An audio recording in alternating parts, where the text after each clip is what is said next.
Hey guys, welcome to Comic Educator, where today we're going to be discussing a different kind of comic. I found this comic going through trying to find something new to read. The comic is called The Tale of Sand and is a movie screenwrite that was originally created by Jim Henson back in the 1960s that's had a couple of rewrites but was never actually produced as a movie.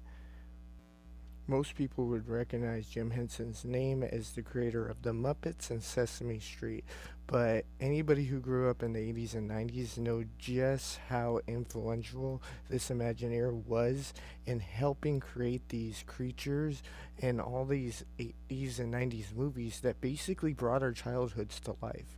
This man was responsible for a lot of these amazing creations, from The Muppets to Dark Crystal to The Labyrinth and many, many more.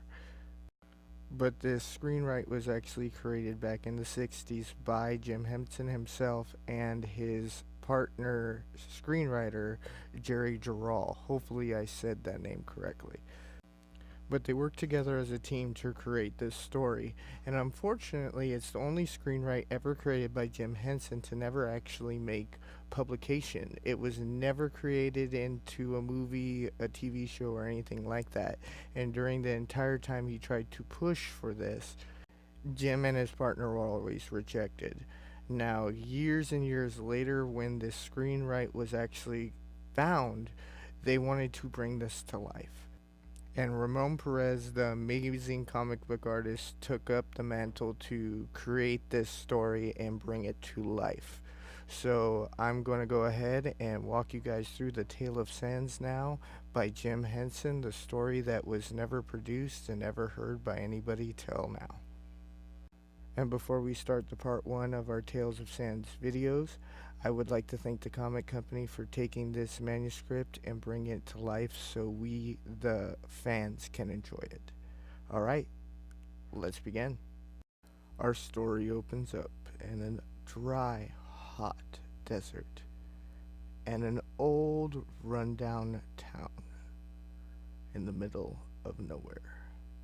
We get our first glimpse of our hero as he walks through the town, unsure what to expect. There's music in the air. What's going on? A celebration, he thinks?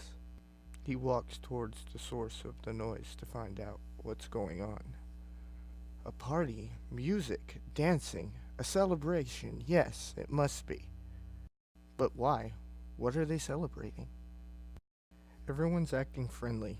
Some a little too friendly. Wait, what's happening? Our hero thinks as he's drugged by a girl to the dance floor. But then the music stops, and all of a sudden, everyone there is looking at our hero. What do they want from me? Why are they all staring? Some men grab him and put him on his shoulders and drag him. Where are we going, he thinks.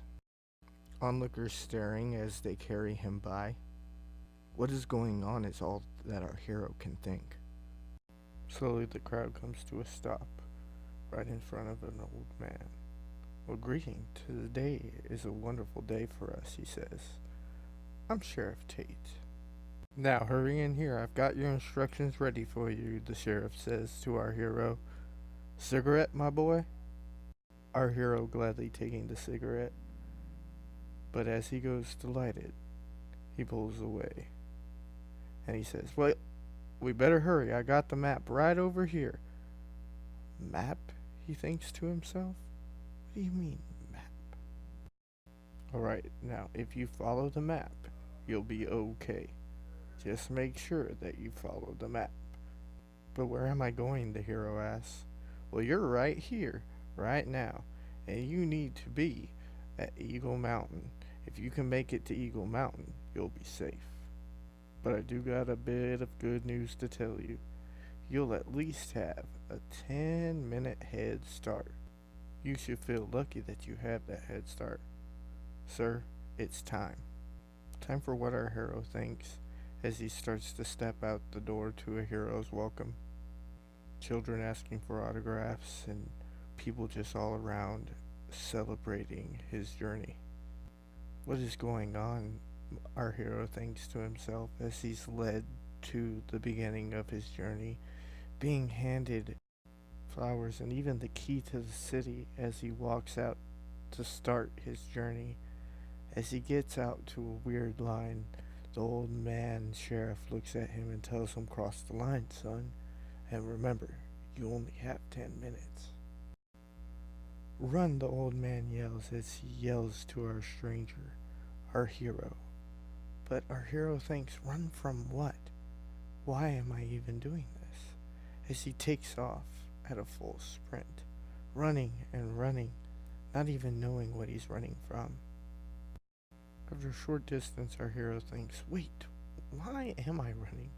And he slows down, looking around, trying to figure out exactly what's going on. The figures at town just seeming like a blur or a mirage in the distance. Slowly our hero stops and realizes he doesn't even know what's in the bag that the sheriff has given him. So he stops and starts to go through the bag, trying to figure out exactly what he has. Slowly he goes through things. A stop sign? Why would I need a stop sign, he thinks, as he continues to go through a record, money, key. But he finds what he's looking for, his cigarette. And does he? Could he? A match. Yes, finally. Slowly he goes to light his cigarette, and all of a sudden there's a cow as the match breaks in our hero's hand.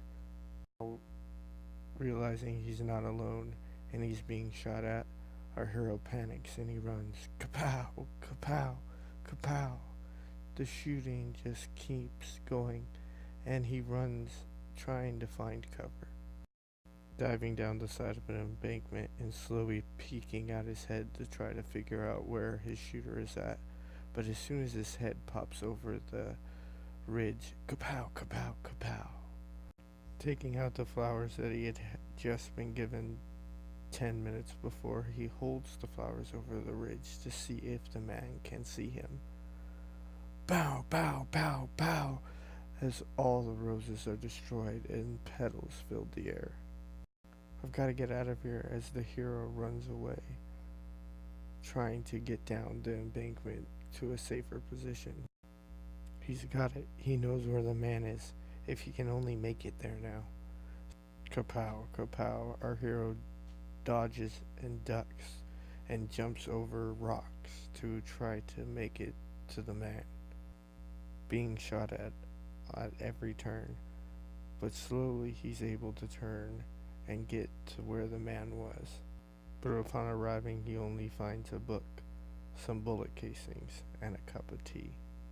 Am I losing my mind in the seat, he thinks, looking at the map and continuing upon his journey. Slowly walking. Snap! The key he had been using for a walking stick is slowly snapped by a bear trap he hadn't seen moments ago, but as he looks up, he realizes he's surrounded. Snap, snap, snap, using the key to get past the traps.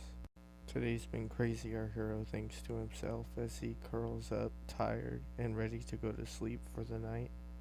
But little does our hero know that he's not completely alone, and as he sleeps, the man slowly walks up to where he's sleeping, poking our hero with his umbrella to make sure he's asleep, as he slowly sets a bomb next to our hero and walks away.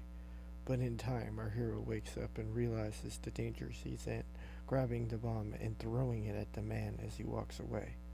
Slowly the man walked out of the crater like nothing had happened, looking and just wiping off his jacket like nothing had happened, with an evil glare towards our hero.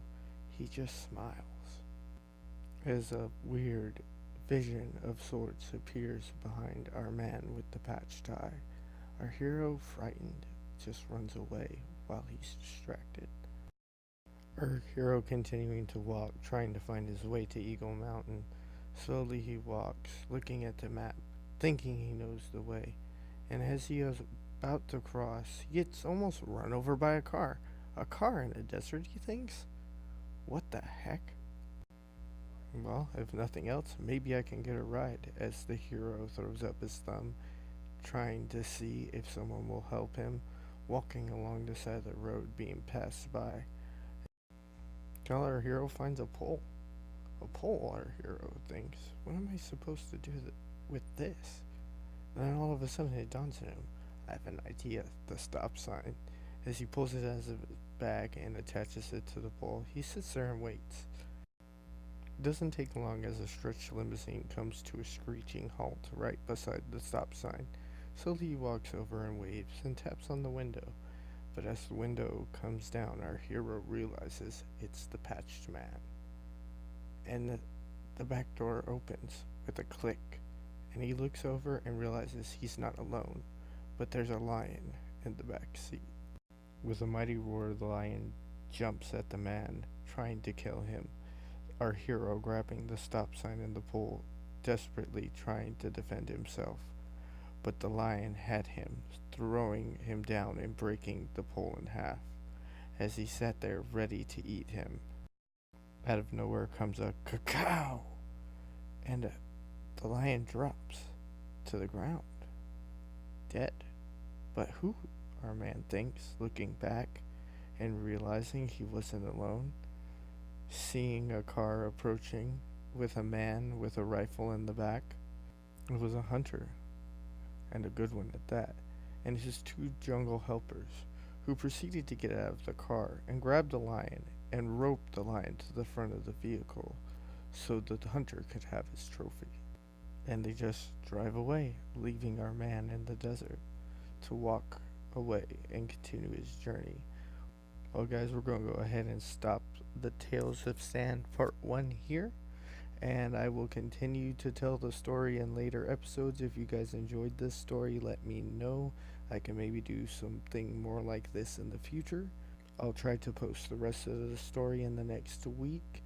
I have been busy trying to get a few things done, so getting videos out has been kind of tight lately, so I will do my best to have the rest of this story out this week.